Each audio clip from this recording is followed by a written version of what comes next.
சொல்லுங்க. நான் யாருன்னு தெரியலையா? அது எப்படி தெரியாம போகும்? நான் விரிச்ச வலையில தான் நீங்க எல்லாரும் சிக்கிக்கிட்டு இருக்கிறீங்க. இன்னைக்கு உங்கள பாதி பேரோட உலகமே நான் தான். நீங்க இங்க எதை நம்பணும் எதை நம்ப கூடாது எல்லாத்தையும் டிசைட் பண்றது நான் தான்.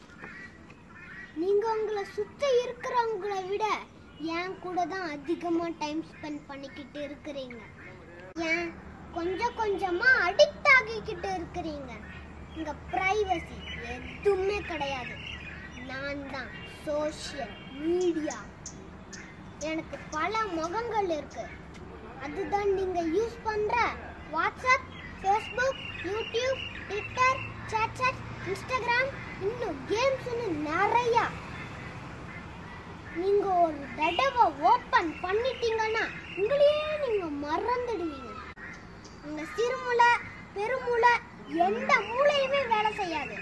அப்புறம் எப்படி நீங்க படிச்சு பெரிய ஆளாக போறீங்க? நீங்க நினைச்சிட்டு இருக்க மாதிரி உங்கள் தனிமையை நான் போக்கிக்கிட்டு இல்ல, தனிமைப்படுத்திக்கிட்டு இருக்க. ஒரு கத்தி இருக்கு, அதை அம்மா கிட்ட கொடுத்தா காய்கறி வெட்டுவாங்க. அதை கசாப்புக்காரங்கிட்ட கொடுத்தா ஆடு வெட்டுவான்.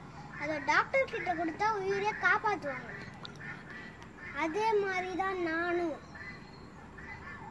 நீங்க என்ன எப்படி யூஸ் பண்றத பொறுத்து தான் உங்களுக்கு நன்மை தரலாமா தீமை தரலாமான்னு நான் யோசிப்பேன். உங்களெல்லாம் திருத்தணும்னா ரீஹாபிலிட்டேஷன் சென்டர் வச்சு திருத்தணும்னு இல்லை.